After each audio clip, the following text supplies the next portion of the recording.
Olá, meu nome é Paulo Cogos, estou fazendo mais esse vídeo aqui porque o pessoal não para de encher o saco com o negócio do Temer, do Cunha. Se é que isso aqui tá gravando mesmo? É um absurdo. E o fato é que as pessoas estão perdendo seu tempo. Eu já expliquei isso num vídeo ontem. Mas o que eu quero dizer é que não existe algo como uma crise política. É óbvio que vai haver disputas pelas posições políticas. Porque a posição política é uma posição muito confortável. Pelo menos materialmente. É uma posição onde você pode usurpar, espolhar, roubar, enganar à vontade, sem medo de retaliação. Então é claro que vai haver disputas de poder dentro da política para ocupar esses cargos criminosos, esses cargos de vida fácil, esses cargos de gente parasita, vagabunda e criminosa. Então, por que alguém se surpreende? Por que demônio alguém se surpreende que existem brigas de poder entre os próprios políticos? É claro que a maioria dessas brigas é fachada. É claro que essas brigas servem simplesmente para dividir as pessoas em times, em equipes, como se fosse uma gincana, e tirar delas a verdadeira atenção para o verdadeiro conflito, que é o conflito do Estado contra a sociedade. Mas é claro que os indivíduos que compõem o Estado têm os seus interesses pessoais e eles vão brigar para ver quem ocupa as posições de poder, ou seja, quem é que rouba mais gente. Quem é que vai ficar lá parasitando a população por mais tempo. Então, se a própria existência da política é antiética, eles estão lá para roubar o povo, por que eles acham que vai ter alguma honradez entre os próprios, né? Mas essa não é a questão. A briga entre os políticos não deve nos afetar. Eles que se fodam, eles que morram. O problema é a existência da política, mas o que é interessante é que eles conseguem fazer a população engolir o jogo deles. Então eles capitalizam o próprio conflito interno que existe dentro do sistema político para se locupletar, porque isso desvia a atenção da população. A população acha um absurdo as agressõezinhas que existem de um político contra o outro e não acha um absurdo a grande agressão do sistema contra nós. Como eles conseguem manipular a população desse jeito? Porque o Estado é um grande mecanismo de guerra psicológica. A guerra que eu tanto me refiro, a qual eu tanto me refiro entre o Estado e a população, é principalmente uma guerra psicológica. Que se a guerra fosse na porrada, se fosse no meio da rua, quebra-pau, molotov, tiro de AK, a população ganhava, e ganhava fácil. Que é muita gente, cara. É muita gente contra os políticos. Se a população acordasse e falasse, pô, minha família, meus amigos, minha comunidade, pô, vamos matar esses políticos, acabava, cara. No pau, na porrada, na facada, num chute, na voadora, nós ganhávamos. O problema é que na guerra psicológica o Estado realmente é muito bom. Ele é realmente superior em propaganda, em mentira, em demagogia. Então, o Estado trabalha principalmente a guerra neocortical, os vieses de percepção, os vieses de raciocínio, os vieses psicológicos. E um deles é um viés de atribuição, que se chama Attribution Bias. Esse Attribution Bias ele foi teorizado por um psicólogo da escola de Gestalt chamado Fritz Heider. E o Fritz Heider percebeu que muitas vezes as pessoas tendem erroneamente a fazer uma distinção entre um comportamento individual, uma falsa distinção, e as exigências de um entorno institucional, por exemplo, ou de qualquer situação que seja. Então as pessoas acabam dissociando o comportamento de certos indivíduos do seu entorno situacional, atribuindo a defeitos de personalidade ou a idiosincrasias, ao invés de atribuir ao desenho da situação. Um claro exemplo disso é aquela mania que as pessoas têm de fazer uma distinção entre governo e Estado.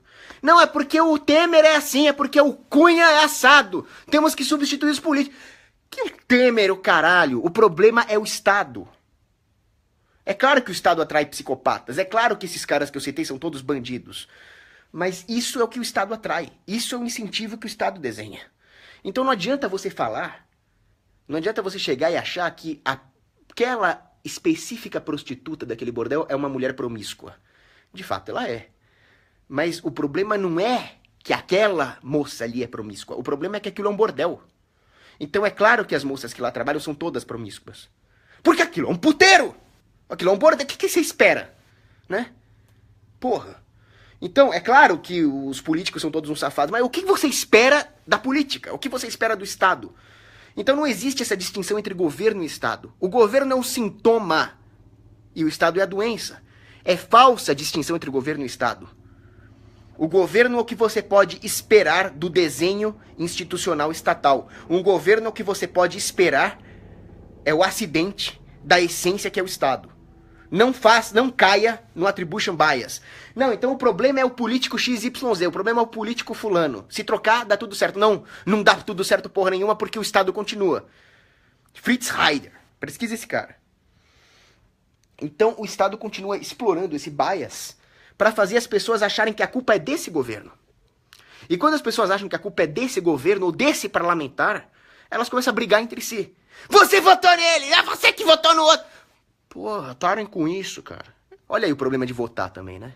Se alimenta a ilogicidade conflituosa que o Estado coloca no seio da sociedade, né? Outra coisa também, tem um artigo do Robert Higgs, que é genial, que ele fala como o Estado gosta de praticar regulações que são completamente imbecis, até para os parâmetros imbecis do Estado, mas que o Estado faz isso para mostrar serviço. O Estado faz isso para mostrar algum tipo de indispensabilidade para a população continuar legitimando. Aí eu estava matutando hoje e eu cheguei a uma conclusão em relação a isso. Tem outra coisa que o Estado faz também. O Estado cria falsos crimes. Não só os falsos crimes para punir os inocentes, né? Falar que tráfico de droga é crime, esse tipo de coisa.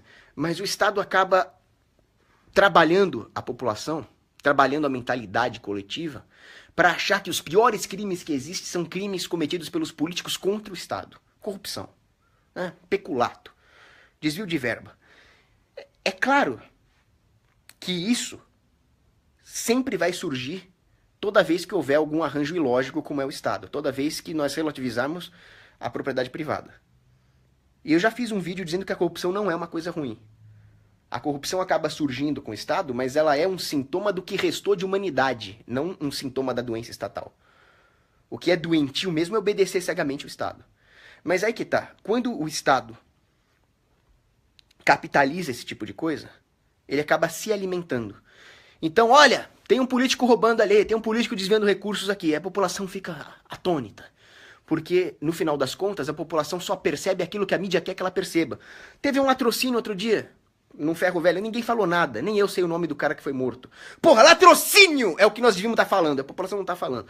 Então a mídia decide quais eventos vão causar indignação na população. Aí, olha o que o Estado faz. O Estado pegando aquilo que o Robert Higgs percebeu e levando a níveis de elite, níveis de expert. Que eu estava pensando nisso hoje. O Estado aproveita-se dessa característica acidental que é a corrupção, desvio, propina, um compra o outro dali, o outro compra o delator de lá, normal, normalíssimo. E aí ele transforma isso no pior crime que pode acontecer, pior do que estuprar uma criancinha. Aí o que ele faz? Ele usa o próprio aparato estatal para fazer uma falsa justiça, uma justiça de fachada e acalmar a população no melhor estilo Walker Texas Ranger. Nós somos os policiais federais, nós vamos prender os corruptos, nós vamos acabar com os corruptos, nós vamos colocar todo mundo na cadeia. Aí não tem mais direitos humanos, né? Toda aquela peninha que o pessoal tem de estuprador, toda aquela peninha que o pessoal tem de latrocida, acaba. Corrupto, vagabundo, filho da puta, tem que morrer! Aí o Estado sai como super-herói, né? Aí o pessoal começa a pensar o seguinte: então o problema realmente era o governo, não era o Estado. Aquele político era corrupto, aquele político era ladrão. E aí o Estado, o Moro, a Polícia Federal foi lá e desceu o cacete, é isso mesmo. Temos que ter um Estado mais forte, mais eficiente. Pronto, ele se alimentou. E vocês, otários, caíram. Como sempre. Eu já vi nego falar em voltar às Forças Armadas por causa dessa porra que deu com o Temer e com o Cunha. Ditadura militar. É claro que a democracia que tem hoje é muito pior que uma ditadura militar, mas quem disse que ditadura militar é bom, porra? O comunismo é uma ditadura militar. O dia que o comunismo chegar no Brasil, e vai chegar, vai ser pela mão dos militares. Parem de puxar o saco dessas azeitonas vagabundas. Então, saibam como o Estado age. O Estado se alimenta de todos os seus erros psicológicos. É assim que ele age. E aí, ele acaba modificando a nossa própria percepção moral. Tem uma frase do Joseph Sobran que eu achei genial. Ele fala: a prova do sucesso da propaganda estatal é que a palavra Estado não causa temor na população. Você chega para a população e fala Estado. whatever, né? Aí você chega pra população e fala anarquia. O pessoal pensa que é bagunça, o pessoal pensa que é carro virado na rua pegando fogo. Anarquia assusta e Estado não. Mas o que é anarquia? É simplesmente não ter um filho da puta te coagindo. E o que é o Estado? O Estado é bomba atômica, o Estado é o Lodomor, o Estado é o Holocausto, o Estado é pogrom, o Estado é apartheid. Porra, isso devia assustar a criancinha, cara. Você devia chegar pra um bebê na cama e falar Estado, e o bebê... Pô, devia ser assim, porra. Então o Joseph Sobran matou a pau aí, né? Olha a prova da eficiência da propaganda estatal. Aí, mais uma vez, matutando em cima do que o Joseph Sobran falou, eu fiquei pensando, por que a palavra traficante tá associada a um filho da puta, a um bandido? Você fala traficante, o cara já imagina o pior filho da puta do mundo. Aí você fala policial da rota. Esse cara é bem pior que um traficante. Esse cara cria os traficantes mais perversos que tem. Então eu tava vendo lá, por exemplo, a menina que foi presa nas Filipinas porque tava vendendo droga nas Filipinas. Porra, você acha que essa menina é uma ameaça pra alguém? Ela não é uma assassina, ela não é ladra, ela simplesmente pegou cocaína e foi vender nas Filipinas porque lá tem oportunidade de lucro. Como o governo aperta muito ali, deve estar escassez de oferta, porra, ela ia lucrar pra cacete. Foi presa, infelizmente. Uma pena. Ela não é uma ameaça pra ninguém. Tanto é que eu cheguei no próprio grupo libertarianismo e falei em traficante honesto. Existem os traficantes honestos. E o pessoal pensa que eu tô louco quando eu falo isso. Mas não, eu tenho uma amiga que é traficante. E é uma traficante honesta. Não vou citar nomes, né, porra? Perigoso isso. Mas a minha amiga é uma traficante honesta porque ela planta maconha na casa dela e vende na faculdade. Ou seja, ela planta uma erva, uma espécie vegetal e vende pro otário que quer comprar. Qual é a porra do problema? Nenhum. Pelo contrário. Ela tá impedindo que o playboyzinho lá da faculdade dela compre do traficante perigoso, assassino, criminoso. Ela tá tirando o lucro dos bandidões. Pô, ela devia ganhar uma medalha. Essa é uma traficante honesta. E ela não rouba ninguém, não frauda ninguém, ela só tá na dela lá, com a maconha dela, fica lá cantando música do Bob Marley, whatever. Agora, quando você fala em deputado devia ser pior que xingar a mãe. Cara, você é um filho de uma deputada, cara. Devia ser pior do que xingar de filha da puta. E não é. Deputado, o pessoal pensa que é alguma coisa digna. Vossa Excelência é a puta que te pariu, cara. Esses caras são bandidos. Então o Estado conseguiu transformar o traficante em uma coisa necessariamente perversa, simplesmente porque ele empreende um comércio que a gangue estatal não deixa. Aí é claro que existem muitos traficantes bandidões. Muitos. Por quê? Porque o Estado, ao proibir as drogas, fez com que o mercado, com que toda a oportunidade de lucro no comércio de drogas ficasse na mão de bandidos perigosíssimos, inclusive com contatos no governo. Mas essa não é a natureza, isso não é a essência do tráfico. Isso é um acidente causado pela proibição. Agora, o deputado não. O deputado é sempre um filho da puta. O deputado é sempre um vagabundo. O deputado é sempre um criminoso. Absolutamente sempre. O candidato a deputado também é sempre um filho da puta. O cara que tem essa arrogância moral, que é o grande mal dos tempos modernos, essa arrogância moral, achar que nós temos alguma capacidade de construir os nossos parâmetros morais sem Deus, isso é o mal do laicismo, do iluminismo, do modernismo. E toda a dignidade falsa, toda essa aura de falsa dignidade em torno dos políticos vem disso. Deputado devia ser um xingamento pior do que xingar mãe. Traficante não. Vamos lá, responder perguntas que eu vou ter que sair.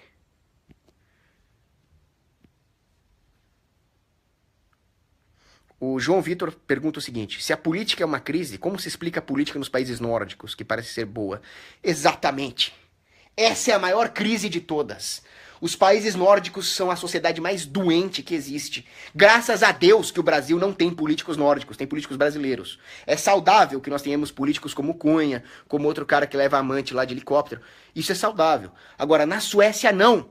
Na Suécia, na Dinamarca, lá, a palavra que eles usam para imposto é amor. Eles substituíram toda a humanidade, todo o strive por adquirir virtudes, eles substituíram pela confiança cega nos políticos que estão afundando aquela nação, estagnada economicamente, ou pior, regredindo economicamente, entupida de muçulmanos, e os muçulmanos estupram as suecas e ninguém pode nem falar mal desses filhos da puta.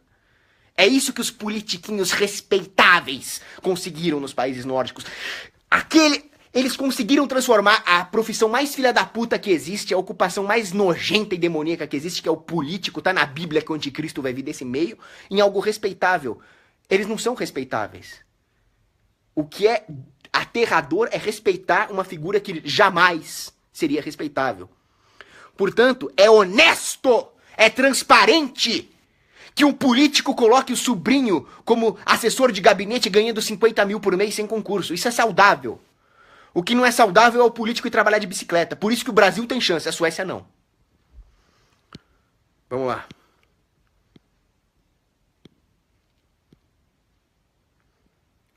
Um salve aí para os alunos do Dom Bosco, salesianos, excelentes.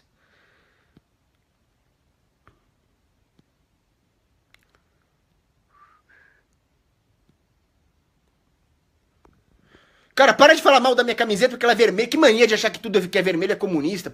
Isso aqui é tapeçaria de Bayeux, Guillaume de Conquerant. Ah. Isso aqui é saudosismo medieval puro.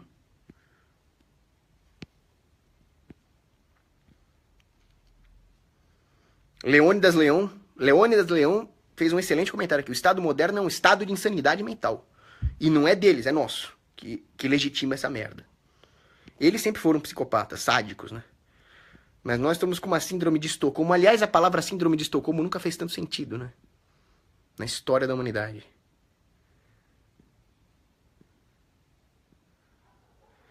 O Edmundo Morgatório da Fuça, que raio de nome é esse?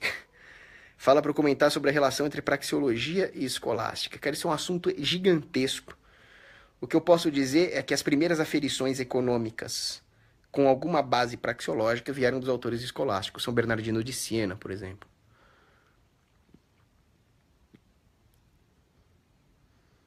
João Paulo II, por exemplo, era um grande praxeologista. Existe muita praxeologia em Aristóteles, que foi uma das inspirações da escolástica, né? Tem várias coisas que dá para falar, mas depois eu falo porque esse aqui é um assunto gigantesco e eu preciso sair.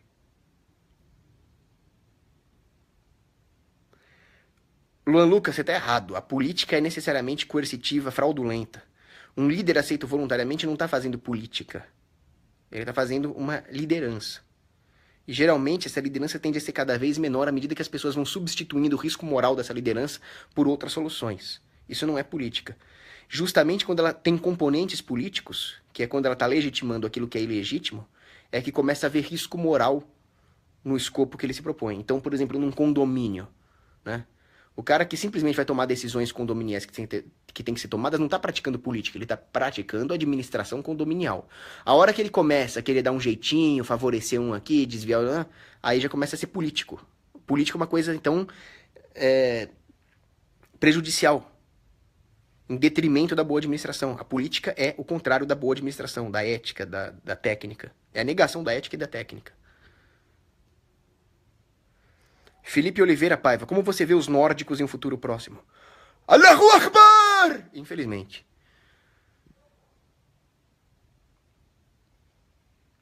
Gabriel Tadashi Kobayashi, você acredita que os europeus passarão a migrar para as Américas? Eu não sei, mas as francesas são muito bem-vindas. As francesas, né? Inclusive eu tenho um quarto de hóspede aqui para francesinha.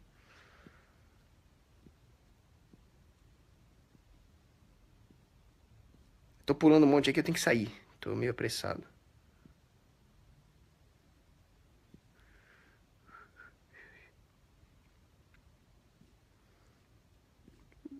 Ok. Abraço e beijo pras meninas.